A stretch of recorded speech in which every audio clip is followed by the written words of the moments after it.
Good evening, everyone. Thanks for joining us today. This is our community and staff meeting for December. So this is our third meeting today. And so we're going to be going over our update on Measure G. We have here tonight is our AECOM team. We have Sandrine Hitchcock, we have Laura Noss, Sandrine, and then Brett was on the end are with our AECOM team. There are construction and program management, as well as Laura Noss. She's with Lion Architects. She's part of our architectural team for the middle school. So, and then we also have Into Action here tonight, and they'll be doing a introduction about the meeting and some of the ground rules and so forth. Well, thank you. Thank you for joining us, those online and in person in this weather. We appreciate you, and everyone online in this weather, we appreciate you too. First, let's just start about talking about the norms. They are the same as usual. And the first one is keep students and learning at the center. We love that one. Speak to each other with kindness and respect. Listen to each other with compassion and curiosity. And number 4, be part of the solution. If you'd like to receive invitations to future community forums, if you're not already receiving them, please provide the district and Into Action your contact information on the sign-up sheet at the top of the bookshelf. If you're not in person, or if you're not here in person, you cannot reach the bookshelf, but I'm sure you can just contact us. Or through Slido, yes. And today our Slido.com number is 41110. That's 41110. Or scanning the QR code if you're here in person. And Andrew, would you like to read some more of our Slido? Well, everyone knows by now, or if you're new to us today, we are using Slido.com, and that's spelled SLIDO.com. And we use that exclusively for a couple of reasons. One, it helps us to be equitable with the questions and answers. And we have in the past had a lot of people, and it helps us answer the questions, as many questions and comments as earthly possible. So when we have them in order, it saves us time running back and forth, and we can acknowledge people in the order that their comments and questions have been received. So they're going to be in a queue. And we'll read them out for either the district or AECOM or Lionacus to answer. And we look forward to addressing all of your thoughts and questions. If you don't have internet access and you're here in the room, then you can write it on write your question or comment on one of these forms, and we will put it in Slido for you. And that looks like a wrap in the intro department. So with that, take it away, Julio. Thank you very much. And one other person I forgot to mention was Ryan. He's with Flint. He's our general contractor for the middle school project as well. So for tonight, we'd like to provide an update on Measure G projects, update regarding what we've done so far in interim housing, as well as giving an update on environmental services. And we're going to be reviewing our next steps. And then really our outcome today is these forums give us a better opportunity to be able to have questions and being able to have dialogue around questions than we would in a regular board meeting. So this is our Measure G master schedule. And so this is a schedule that we provide every board meeting just to be able to show where we're at in the progress. That's what this red dotted line represents here, the month that we're currently at. And so this is the middle school on top, and then we have our temp housing planning schedule. And then as you see here, we have broken out each of our elementary schools. So we're planning for the summer of 2025 for Tan Valley and Strawberry projects, as well as Old Mill and Park the next summer of 2026. And then which would be our last school for projects in 2027, given that it's our newest school. So this is our preliminary schedule for Measure for the middle school, and I'm going to have Sandrine with AECOM go over it and discuss the rest of the slide. Thank you. So as far as the middle school, not really any changes from last time. You saw that we are still in the concept phase. And the Lionacus team just today still had a steering committee. So we're really working on the program, the architectural program. We are still looking at least a full year of design. And then start of construction for the middle school in 2025 through 2027. We are working on all the agencies, processes at the same time. This is really something that's happening in parallel with design. We have engaged our environmental consultant, and we are engaging the CEQA consultant next month. But really starting early to be on time for construction, getting all the approvals. So as mentioned, we have the Linux team here today with our architect for the middle school, as well as the Flint team. So right now, really, we're validating the program and starting pricing or estimating for the middle school. We are also working with JKE on TAM and strawberry modernizations. So right now we are validating the scope of work, and once we have that, we will be proceeding with design. We are also still working with Interaction on community meetings, and we hope to have a few more coming up. I'll give more of an update on the environmental services in a few slides, but essentially we initiated the study on the site as far as the landfill history of the site. As I mentioned, we will be starting CEQA next month, and we're anticipating that to last about 10 to 12 months, which is a standard process. And also we have completed survey for Strawberry TAM in the middle school.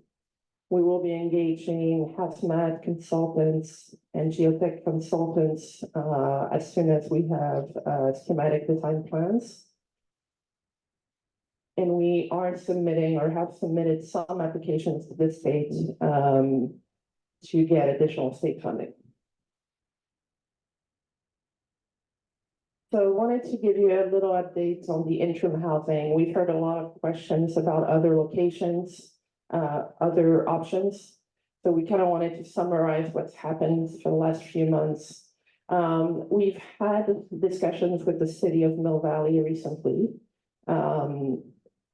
Mostly centered around the fields and their parking close to on the north side by the community center. The city indicated that they would prefer the school district to explore other opportunities before utilizing or using their facilities. So we will be continuing discussions and exploration there. We did have a meeting with the church on the south side, very positive meeting. They're willing to cooperate with the school district, so there is potential there for parking. The seminary, there were quite a few questions about it. Unfortunately, the big hurdle there would be that it's not Field Act compliant. Essentially, it is not approved for public schools, right? So that would be a long process. That would be a really big time impact. So that's not something really we're looking at right now. And if you recall, in October, the board decided to eliminate the option because of all the pros and cons, the cons. So what's left is really the middle school, and Laura will go over where we're at. But we are looking at also being able to have the interim housing on site, and there's room for it. So definitely the best option so far.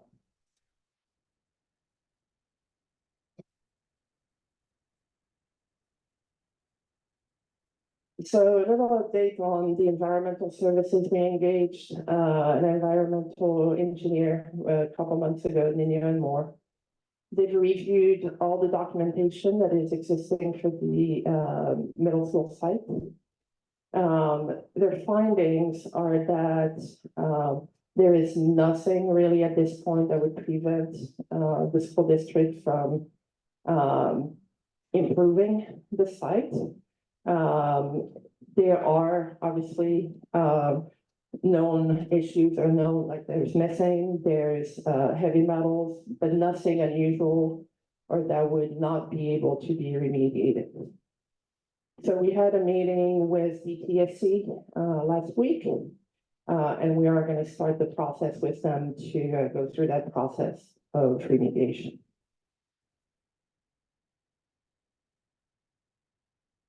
So as I mentioned, we're gonna start the process with DTSC. And Minio and Moore will essentially provide a report outlining each step we're gonna have to take, including additional testing, sampling, so we'll get a full picture of what is really happening on site. So just want to give you kind of the timeline of what we've done and where we're going during this concept phase. So we've had not just community meetings, obviously, but board meeting. We had meetings with CBOC.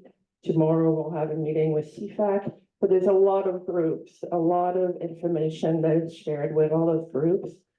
And that's so that everybody is aware what's happening at each meeting. We outline essentially what's the agenda for each of this meeting. And that's going all the way through June. And that's to the best of our knowledge at this point. But that should help you understand really what's the process and what are the discussion items as we move forward.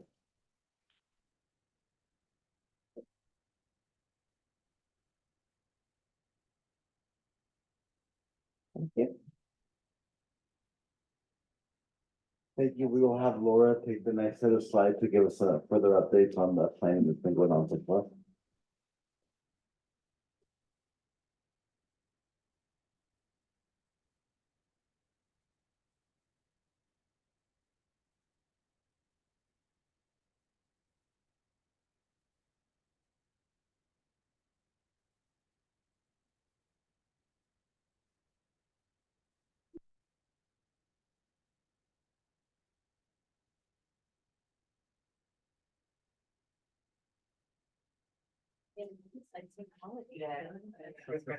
Nobody suggests that around me.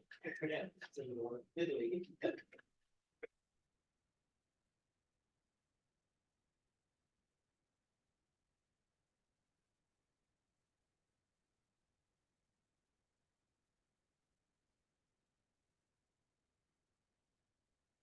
Of course.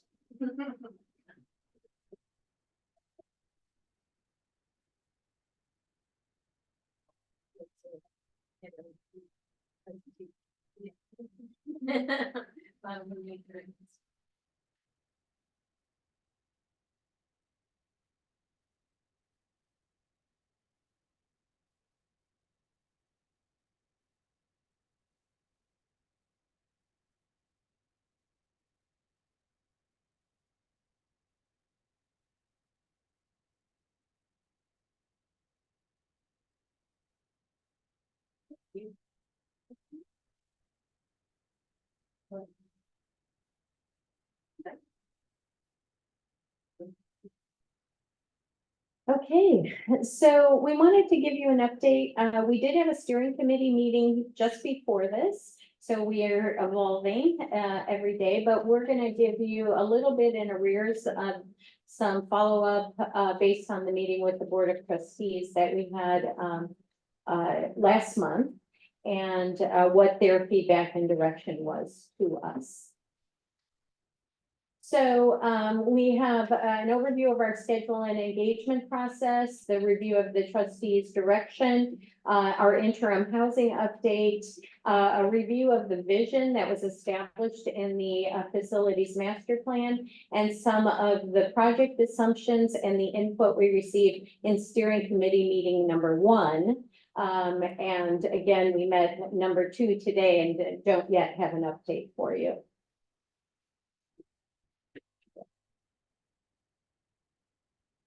I think we covered this in the other presentation, so I won't do it again. We do have, a target of February, for the board to make decisions at the conceptual design level. That's different than the final design level, and that's a menu of, costs and design concepts and big ideas so that the board can make decisions in order for us to really move in to the design process.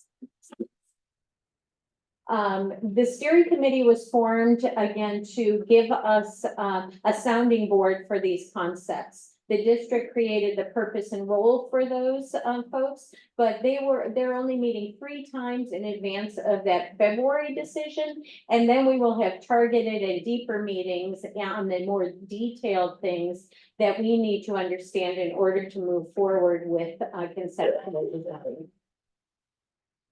These are the membership group of the steering committee. We have educators, we have representatives from across the district and the board of trustees, and they're all providing input in their areas of expertise.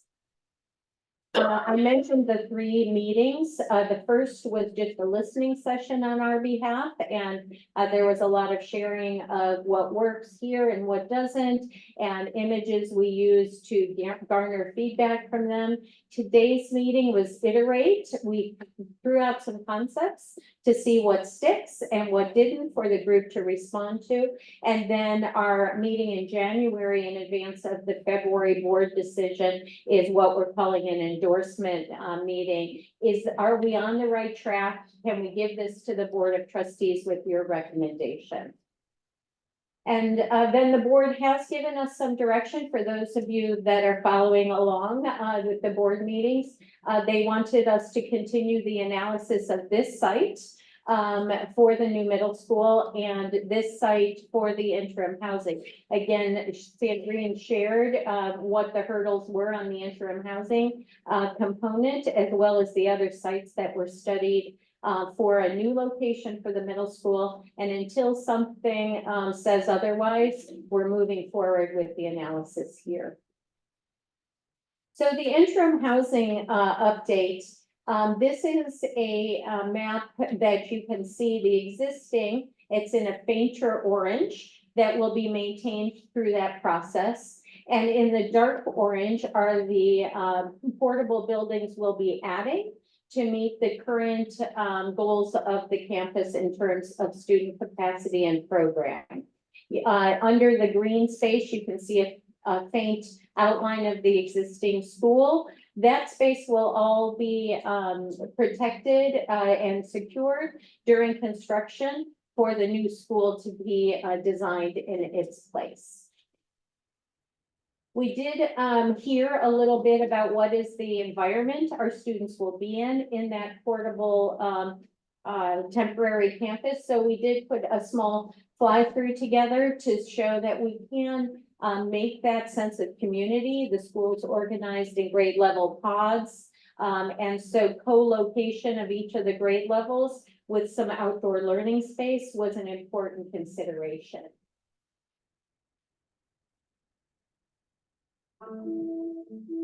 And there's spicy music.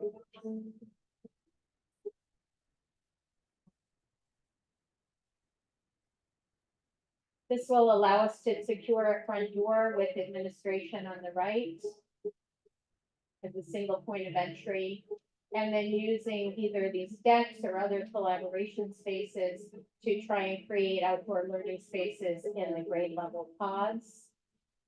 I know we've got some artists in town. We can give some character to some of the buildings, some shade canopies. And our goal was to provide some landscape and shade structures, perhaps in planters that could be co-located or relocated to the new permanent campus.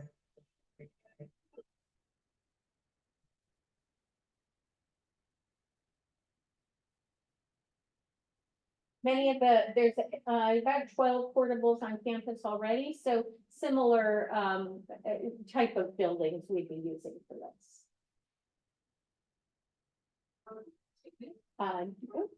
Nope. Didn't I picture the corner around is the enclosed building? Yes, the big one in the middle is the existing multi-purpose And building. it's all sealed off and The multi-purpose is going to be accessible and available and part of the temporary campus. And the portables both north and south of that. And then the far west where we are now will be the area has the construction fencing for the new campus to be built in roughly the same location as this building. So the facilities master plan set a vision for the campus, gave us a profile of the Mill Valley learner profile, what the strategic objectives were, but also some hints at big ideas for the new campus. So using some of the questions that prompted folks during the facilities master planning process about the type of environment, what the physical space needs are for that. And then some big ideas, and those big ideas, flexible and adaptable spaces, professional development spaces, that administration as sort of a first stop for a community welcome center.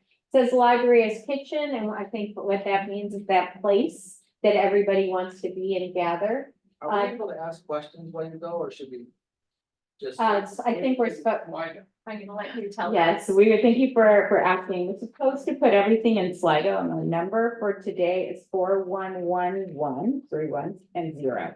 I understand, but I mean, it's while she's making a presentation that has a slide up. We can go back to it. I think we found at some of the early community meetings that the equity of the online folks and the folks in the room, they wanted a more equitable approach. Oh, by the way, the camera, I've been told, is on the audience and not on the presenter. So I just want to make sure that that's the way you want it to be. Okay, I don't know about that, but I'll keep talking. Science rooms, art rooms, and there's a robust program here that we're looking to make sure we enhance and replicate. So there was some assumptions that we received from the facilities master plan in the district. And those, that's okay, we're talking about the grade level pods, the integration of science and special education into those pods, so they serve at the grade level. Please. And we started with the group in showing them some images about pod concepts, collaboration corridors, and some images of schools that had some of those concepts, even in two-story buildings. And then conversations about the classroom, those collaboration spaces, what that looked like in terms of furnishing desks, sinks in the classroom. These are things we can talk more about after we get through this early concept, but just getting their ideas and getting the conversation going. We also use some dot exercises to get their feedback on different space types. And you can see red dot means no, thank you. And blue dot means yes, there are things about this I like. They also left us some notes about why they were leaving their blue dot, and we discussed them at the board. And what this helps us do is start to narrow the options that we presented in today's steering committee. Science, similar conversations there, the integration into the grade level pods being a big differentiator for Mill Valley's program compared to some other middle schools. And again, the images that reflected well that they liked best in those science spaces. We heard the grade level pods. We heard the arts being a separate complex because all students go to those art rooms and they're a little noisy. So they wanted those to be their separate area on campus. And administration, who's in that space, who's decentralized. We had a really good conversation today about some of the student services perhaps being decentralized from the main office. Library support, that library is kitchen, this program that was established includes, all of those kind of, ideas, and plenty of square footage to do what the vision of the campus. And again, some images of what worked. They really liked the glass doors that separated spaces, that allowed some quiet space, some noisy working space, places where students can be alone or together, all of those pieces. And we got a few pieces of commentary on colors that people liked along the way. Again, you can see lime green was not a favorite based on the red dots. So that was one of the areas we heard a lot about, is what does this look and feel like? Does it feel like Mill Valley? The facilities master plan established approximately 100,000 square feet without the gym and multipurpose, approximately 48 teaching spaces, a two-story single building concept with interior circulation. This was done in the master plan, and this is the basic graphic and the basic program we've been validating through these steering committee meetings. And so our next steps that were alluded to in the earlier schedule, we had our steering committee meeting. We're here today for this community meeting. Tomorrow, we have the students for a student outreach day. We're looking at some school site tours. And then on January 8th, the staff will be with us on all day during one of their in-service days. And our final steering committee meeting before February is January 18th. So with that, I think I'm done.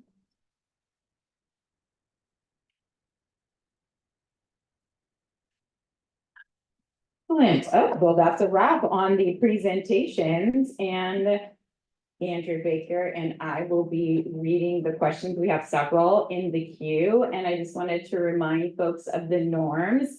Again, first and foremost is keep students and learning at the center, speak to each other with kindness and respect, listen to each other with compassion and curiosity, and be a part of the solution. So the Slido number, slido.com, and Andrea is gonna ask the very first question for Michelle. Excuse me. Could you explain the sequencing of the hazmat and soil sampling and the final design? Shouldn't the hazmat and soil samples inform your final design? Thank you, Michelle. So we had presented in previous meetings, yes, those things will inform the final design. And those folks have been contracted. However, we have recent information from as recently as 2017, 2018, on not only soil samples, but other hazardous materials sampling that's been done in the area. And to date, until the new sampling and the new assessment is done, we are relying on that in moving forward. However, as Dr. Kaufman had previously promised, right, if something came out in the more current studies, there would have to be a pivot and a reconciliation. But we are not shooting in the dark here. We have data that was developed as recently as 2017, 2018. So the next question also comes from Michelle Pissarro. What sea level rise scenarios are being factored into construction? Again, previous meeting, we went through all of the Bay View sea level rise issues and the 100-year floodplain. And the site that we're looking at is above all of those. In fact, I think we showed the maps where most of Mill Valley was underwater, but the middle school site was actually not in the 2100 Yes. 2100 scenario, which is the furthest out that they have modeled the sea level rise assumptions at this point. My colleague Mark Jewell will banter a bit here. All right, thank you. So Ryan wants to know, Tim Ryan wants to know, that looks like $400,000 worth of platforms for interim housing. Shouldn't we save those funds for permanent construction? Well, thank you, Tim. So I know Tim in my other Okay. parts of my life, yes. So, yes, probably so. We, initially put those together and we're in the process of the evaluation because, based on the, floodplain issues, and early conversations with DSA, we were going to have to get those, portables up pretty high. And the traditional ramping wasn't going to work, to do that. We have had some, recent projects going locally where DSA has had some compromise there, but we're not there yet. So we have a couple of options. One is that we'll either bring the site up, regrade it, hopefully to a level that will be the permanent regrade. Or we're going to need to address, having to raise those, maybe on concrete foundations, maybe to the limits of the modular manufacturer's, wood design or wood skid design, level. And, that's the phase we're in right now, is that investigation. So I'm gonna group these next two great questions about the presentation from Tim as well. The first one refers to the restrooms and that there are for two different sexes and will we have gender neutral toilets? And then secondly, the rendering shows keeping the existing portables. Is that happening? Two very good questions. We had a good discussion at our first steering committee and today about gender neutral multi-fixture restrooms. I think that's where the group is heading, that they would like to use those. I'm not sure we'll get there for the interim campus, which will be on the front end of that, but that is where they're heading. You might imagine that a lot of that came from a urinals discussion. And so everyone said, why can't we just have a gender neutral restroom discussion and eliminate urinals altogether? So we're in the process of that. It probably isn't a question or a decision by February, but soon thereafter. So that one is in progress, but generally support of gender neutral multi-fixture restrooms. Second part again? Was about existing portables. Are those, Oh. are those same? They will stay at minimum for the interim housing. We are programming and master planning the new replacement building to take into account not only a new larger gymnasium footprint, but all of those program elements. It may be a phase 2 or a future phase, but the master plan, we are envisioning the replacement of those at some time. We'll just see how far the funds will take us. Thanks for that, Laura. Emily Maynard wants to know, what type of overhead lighting is being budgeted for? Research has shown that fluorescent lighting causes headaches and anxiety. Safe to assume that we will not use that? So we have to use all, LED lighting. We are looking inside the building and trying to achieve 100% natural day lighting, which of course is the best. And then LED lighting to supplement that, and obviously on evenings like this, we're not quite at that level of detail to present the lighting types to you yet, but please know that the code requirements over time have really elevated the electrical lighting discussion. So I have a couple of really good questions from Cliff Waldeck about terminology, and I'm going to group them together. The first one is the difference between the functions of the steering committee and the CFAC or whatever it's called. And then secondly, why is it called housing, interim housing, and not interim campus? Good question. Sure, I think interim housing is a term we usually use in the industry, so that's how we refer to the interim housing. How would you call it otherwise? Interim campus, I guess. But that's a terminology we use typically. As far as the different groups, so CFAC, CBOC are committees, very different than the steering committee. They're really looking into the financials, right? The CBOC, Citizens Bond Oversight Committee, is a committee that is looking at how the bond money is, being spent. The steering committee, going back to CFAC is not just bond, but it's district-wide, finance committee. So really looking at, the district, not just the bond, measure. When it comes to the steering committee, that's really intended to inform the design. So it's really, it's volunteers that have applied to be part of that committee and essentially represent their department into the design discussions like Laura was talking about earlier. So talking about the program for the school, what the school should be like. So that's really the difference between those three groups. Thanks. So Emily wants to know, what type of clean air circulation systems are being considered and budgeted for? Thanks. So right now, we're budgeting for all electric, which is now mandated by code. And mechanical ventilation that takes advantage of outside air, but has some controls on it for smoke days, or in the case of this location, smell days from the sewer treatment plant. We've also been asked to provide a separate line item for air conditioning in anticipation of it should it be needed. But that is not in our base expectation right now.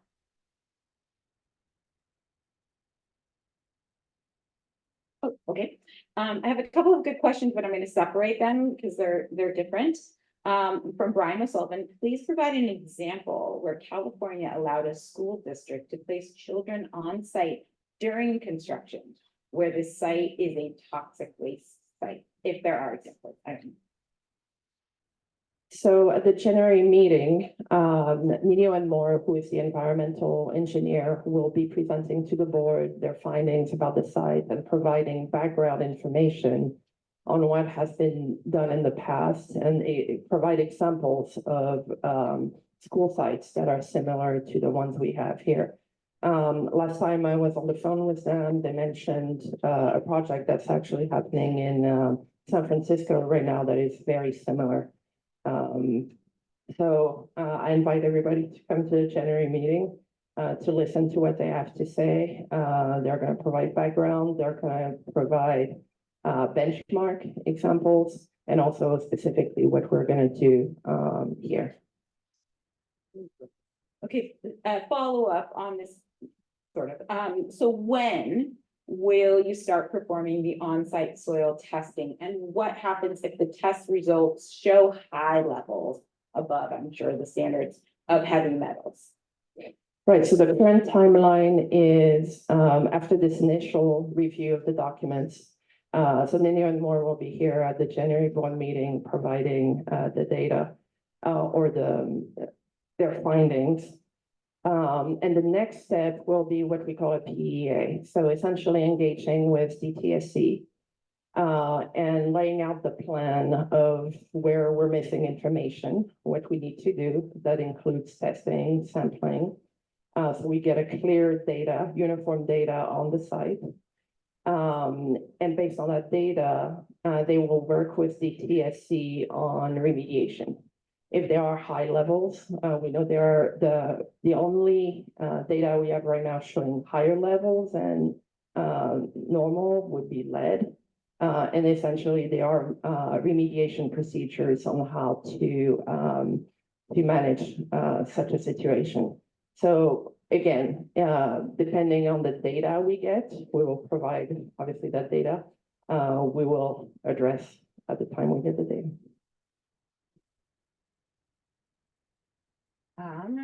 For now, that is Can I ask a follow-up to that last point?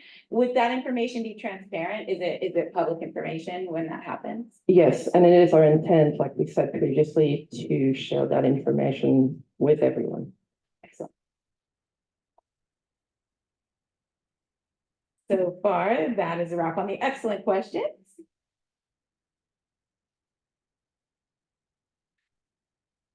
Dun, dun, dun. So without further ado, I don't know if we want.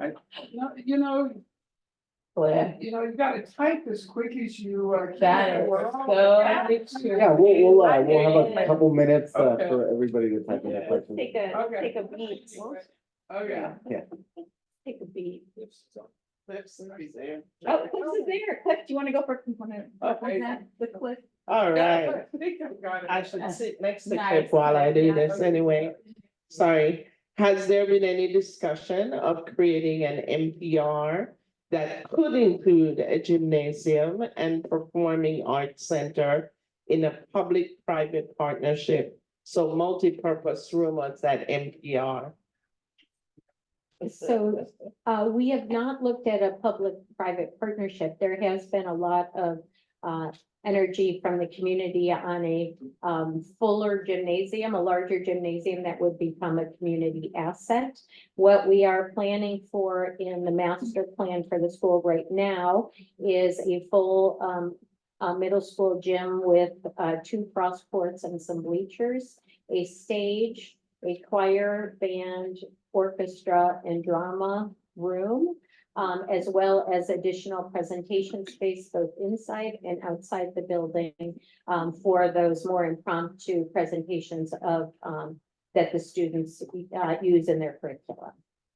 And if you run low of money to do everything you want to do, I'd encourage. I mean, I don't know how to do it, and I'm not an expert, so, I'm like at the cocktail party swirling my. You'd encourage the conversation on a partnership? Yeah, yeah.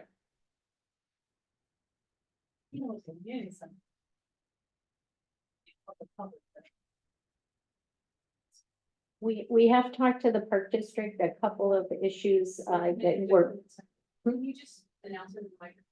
Comment was with- Oh, sure. The comment was a partnership with the community center that's adjacent to the property. We talked with them about use and they're pretty highly utilized. The other is that building, I think Sandrine mentioned the Field Act, which is what's required for, school buildings to go through the state architect. That community center has not, so we can't have a, school-based relationship without kind of a deep analysis and potential renovation to have it meet those criteria. Excellent. WT, apologies for joining late, so this may have been covered. But how about plans for expanded kitchen space to allow for on-site food preparation? We are master planning around 2 options right now with to provide some costs to inform the board. And I believe in January, there'll be a conversation about this. One is a warming kitchen, which has the food prepared elsewhere and is warmed and presented to the students. And the other is a full cooking kitchen. Both of those come with long-term staffing and operational impacts. Someone has to work in the kitchen and do that cooking. And so I believe the district is looking, because we've been asking similar questions for the programming. The district, it wants to make a comprehensive presentation about the real costs of an entire program. Exciting. More questions yet? Give me a couple of- Flash 30 seconds. All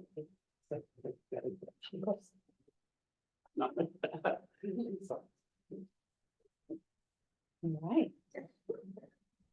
No more from the captive audience in person. Any more online questions? Like, give it another minute for typers like me. Better silent. Old school. Here we go, WT, thank you so much. Oh, WT has a comment, and thank you for this comment. Thank you. Glad the kitchen options are being reviewed. Thanks for that support, WT. I'm also glad the kitchen options are being reviewed.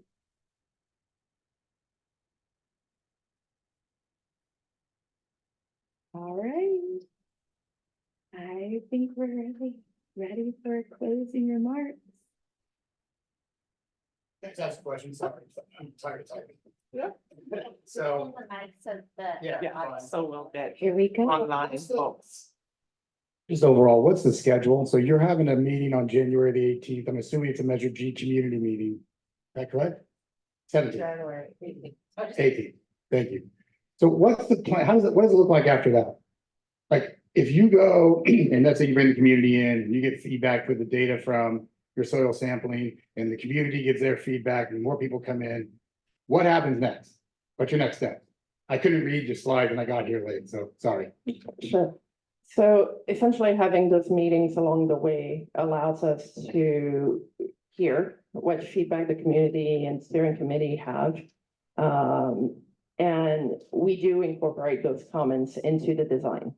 So right now we are showing, we know for sure that our critical path right now is February, where we need to essentially make a decision on moving forward with the school design, with associated costs and schedule. And that will bring us into what we call schematic design, which is really the first phase of design. So we're having those meetings along the way will continue to inform design as we move forward. And like I said, there's going to be design is going to be over a year. So, one touch on that real quick on the slide. What are the approximate dates? Do that, yeah. Are they all about the same middle of the month then? Just curious, planning purposes for me and my work. These So you're- dates are the board meetings Okay, dates that have been, I think, approved at the last board meeting. got it. And the other ones, aside from the board meetings, we also had the steering committee meeting dates as well, the Citizen Bond Oversight Committee that I mentioned earlier, Mhm. as well as CFAC, and student and staff outreach. You'll announce that, sorry. You'll announce the exact date as they go forward, right? Like, you have the February one, and then there's March and April as well. These dates are confirmed. Okay. Thanks.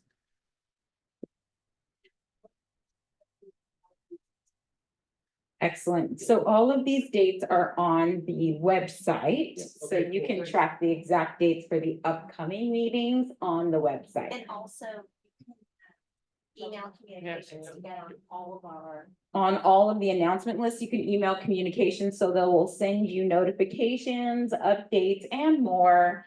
And you can also communicate with us with more questions, as well as get all of these questions. And thanks to everyone for putting them in so that we have all of the questions documented, and we will also put the answers to them that we heard. Okay. I'm also being asked to remind you that asked to remind you that if you'd like to receive invitations to future community forums, please provide the district and Interaction with your contact information on the sign-up sheet that's right over there on the bookshelf. All righty, want to Or- keep you apprised. Or submit your full name and email into Slido.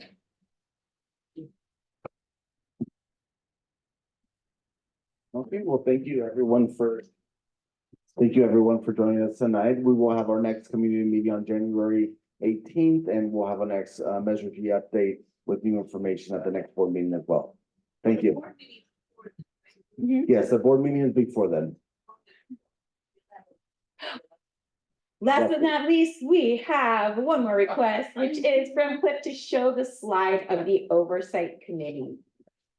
Right here. It's an oversight committee member. Yeah, no, I mean, Oversight. it doesn't have the names, I just want to see who the roles are. Oh, the role, yeah, it's a different The slot steering for the committee. committee members that we showed earlier. with the different, The committee. Right, we just, there was a list that showed Yeah, their yeah. sectors. And this presentation is also available on the website if that's more helpful as well. Yeah, I just want to take a picture. of Yes, that yeah. spot. I think you go back, do that. it's not this one, oh, yeah, we're gonna find it. They're on it. Sid is on it. She's so good.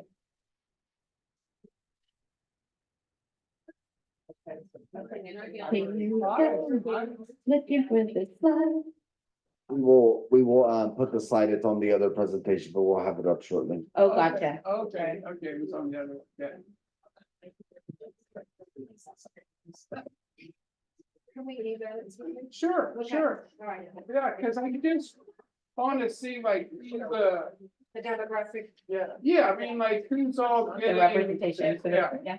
and I'm not trying to say that like, I need to be on it, so it's not that at all. Of course. You're just interested, which I applaud.